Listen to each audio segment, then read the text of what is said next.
வணக்கம், என் பேர் பார்க்கவி. நான் தஞ்சாவூர் மாவட்டத்திலேருந்து பட்டுக்கோட்டை பக்கத்தில் பாவாஜனூர் கிராமத்தில் வரேன். நான் படித்து வளர்ந்தது எல்லாமே நான் அம்மா வீட்டில் தான் வளர்ந்தேன். எனக்கு அப்பா இல்லை, அம்மா வீட்டில் தான் வளர்ந்தேன். நான் ரொம்ப படிக்க கஷ்டப்பட்டு வளர்ந்தவனா. நான் படித்து முடித்த உடனே வீட்டு கஷ்டத்தினால அம்மா மட்டும்தான் எனக்கு. அம்மாச்சி வீட்டில் வளர்க்குறனால ரொம்ப கஷ்டப்பட்டு நான் வளர்ந்தேன். என்னோட வாழ்க்கையில் நான் ஒரு முதல் வெற்றின்னு சொல்லலாம். நான் ரொம்ப கஷ்டப்பட்டு வளர்ந்தனால எனக்கு இங்கே சென்னைக்கு ஃபஸ்ட்டு வரும்போதே எனக்கு ஒன்றுமே தெரியலை. என்னடா புது ஊர், யார் யார் எப்படி இருக்க போகிறாங்கன்னு தெரியாம தான் நான் வந்தேன். ஆனால் இங்கே வெற்றி நிச்சயம் மூலியமாக நான் ஒரு நல்ல வேலையில் செலக்ட் ஆகி ஒரு நல்ல டிரான்ஸ் எனர்ஜி ப்ரைவேட் லிமிட்டடில் கம்பெனியில் நான் சேலரி வாங்கிட்டு இப்போ ஒரு நல்ல நிலைமையில நான் இருக்கிறேன். என்னோட அம்மாவையும் நான் ஒரு நல்லா பார்த்துக்கிற மாதிரி எனக்கு ஒரு சந்தோஷம், ஒரு தைரியம் வந்திருக்கு. எங்கள் அம்மா மட்டும்னால எங்களுக்கு சொந்தமாக ஒரு இடம் இல்லை, வீடு கட்ட இல்லை. அம்மாச்சி வீட்டில் இருக்கிறனால ரொம்ப கஷ்டப்பட்டு வளர்ந்தான். வீட்டில் திட்டுவாங்க, அம்மா இல்லையே அப்பா இல்லையே சொல்லி ரொம்ப கஷ்டப்பட்டு வளர்ந்தனால எனக்கு ஒரு ஆதரவு, எனக்கு ஒரு வெற்றி, என்னோட சந்தோஷம் எல்லாமே இந்த ஒரு மூலியமா, வெற்றி நிச்சயம் மூலியமா நான் ஒரு சம்பாதிச்சு எங்கள் அம்மா நான் இருக்கம்மா, நீ கவலைப்படாதம்மா, நம்ம வீடு கட்டுவோம், நான் இருக்கேன்னு சொல்லிட்டு ஒரு தைரியத்தை நான் கொடுத்த முதல்வருக்கு ரொம்ப நன்றி சொல்லிக்கிறேன். என் லைஃப்ல நான் படிக்கவே முடியாதுன்னு நினைச்சு நான் டிகிரி ஒரு குவாலிஃபிகேஷன்ல இருக்கிறேன்னா காரணமே அந்த புதுமை பெண் திட்டம் மூலியமா எனக்கு வந்த காசு தான் எனக்கு ரொம்ப உதவியாச்சு. செமஸ்டர் ஃபீஸ் கட்ட முடியாம அழுது புலம்பி எல்லாட்டையும் ரொம்ப கஷ்டப்பட்டு நான் கேட்டேன். ஐயோ பணம் இல்லையே, நான் எங்க போறேன், அந்த அளவுக்கு அம்மா ஓடி கடன் வாங்கி எனக்கு கட்டினாங்க. ஆனா அந்த டயத்துல எனக்கு புதுமை பெண் ரொம்ப உதவிச்சு. நான் எக்ஸாம் ஃபீஸா இருக்கட்டும், என்னோட படிப்புக்கும் செலவு எல்லாம், ஒரு நோட்ஸ் வாங்குறதுக்கா இருக்கட்டும், அந்த பணம் எனக்கு ரொம்ப உதவிச்சு. நெக்ஸ்ட் இங்கே நான் இன்டர்வியூக்கு வரும்போது பிரேக்ஸ் இந்தியா ட்ரைனிங் சென்டரில் தான் நான் இன்டர்வியூ அட்டன் பண்ணேன்.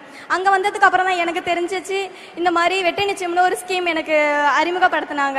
அங்கே வந்ததுக்கு அப்புறம் தான் நிறைய விஷயம் கற்றுக்கிட்டேன். ஐயோ, கிராமத்துலேருந்து வந்த பொண்ணு ரொம்ப எனக்கு ஒரு எதுவுமே இல்லாமல் நான் வந்து இப்போ இவ்வளோ தைரியமா, அம்மா நான் இருக்கம்மா, நீ கவலைப்படாத, நான் உனக்கு ஒரு நம்பிக்கை கொடுக்குற அளவுக்கு நான் வளர்ந்துருக்கிறேன்னா அதுக்கு தமிழ்நாடு முதல்வருக்கு நான் ரொம்ப நன்றி சொல்லிக்கிறேன். தமிழ்நாட்டு அரசுக்கும் நான் ரொம்ப நன்றி சொல்லிக்கிறேன். என்னோட வாழ்க்கை ரொம்ப புரட்டி போட்டுட்டுச்சு. எனக்கு ஒரு புது லைஃபை, புது மாற்றத்தை கொண்டு வந்திருக்கு. ரொம்ப தேங்க்யூ பார்கவி. அடுத்தபடியாக சரண்யா. வணக்கம், என் பேர் ஜனனி. ராமநாதபுரம் டிஸ்ட்ரிக்ட்லேருந்து அஞ்சுக்கோட்டைன்னு ஒரு சின்ன கிராமத்துலேருந்து வந்திருக்கேன். அப்பா விவசாயம், அம்மா விவசாயம். நாங்கள் 3 பொண்ணுனாலே எங்கள் ஊரில் வந்து ஒரு மாதிரி தப்பாக தான் பேசுவாங்க. ஏன்னா மூணு பொண்ணு எப்படி கல்யாணம் பண்ணி கொடுப்பெல்லாம் பேசியிருக்காங்க. நான் காலேஜ் போகும்போதெல்லாம் பேசியிருக்காங்க. ஆனால் அதையும் தாண்டி நாங்கள் 3 பேரும் நல்லா படித்து நல்ல நிலைமைக்கு வரணும்னு எங்கள் அம்மா அப்பாட்ட வாக்கு கொடுத்துருக்கோம்.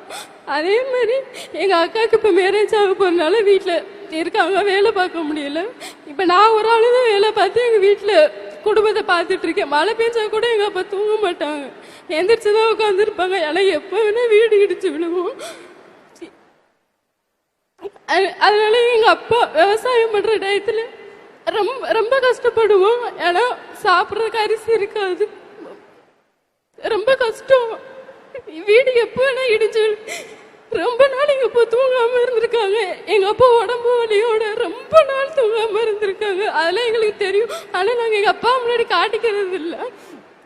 பல நாள் காலையில 4 மணிக்கு போயிட்டு விடிய காலை 4 மணிக்கு போயிட்டு அவங்க வர்றதுக்கு நைட்டு 12 மணி 1 மணிலாம் ஆகும். உடம்பு ஒடியெல்லாம் தூங்கி இருக்காங்க.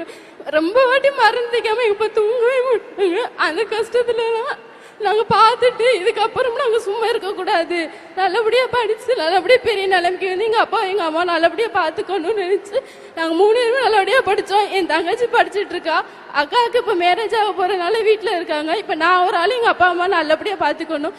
அதுக்கப்புறம் தான் வெற்றி நிச்சயம் மூலம் நான் படிச்சுட்டு இருக்கும் போது வேலை நிறைய வாட்டி தேடிட்டு இருக்கும் போது வெற்றி நிச்சயம் மூலமா எனக்கு எம்ப்ராய்டரி சொல் கம்பெனில இருந்து எனக்கு ஒரு அப்ளிகேஷன் போட்டு அங்கிருந்து எனக்கு கால் பண்ணாங்க. கால் பண்ணி ஹாஸ்டல் ஃப்ரீ, உங்களுக்கு இன்டர்வியூ நடக்கும் போது எனக்கு எல்லாமே சொல்லிட்டாங்க. ஹாஸ்டலும் ஃப்ரீயா இருக்கும், சாப்பாடு ஃப்ரீ, அங்கேயே ட்ரைனிங் கொடுத்து அங்கேயே எனக்கு நல்லபடியா கத்து கொடுத்து எனக்கு ஸ்காலர்ஷிப்பும் கொடுத்து நல்லபடியா சம்பளமும் கொடுத்து அங்கேயே வேலைக்கு சேர்த்திருக்காங்க. எம்ப்ராய்டுக்கும் வெற்றி நிச்சயத்துக்கும் ரொம்ப மனமார்ந்த நன்றி சொல்லிக்கிறேன். இப்ப வேலையில இருக்கீங்க? இப்ப நான் வேலையில இருக்கேன், என் குடும்பத்தையும் நல்லா பாத்துக்கிறேன், நானும் நல்லா இருக்கேன். சூப்பர், வாழ்த்துக்கள்.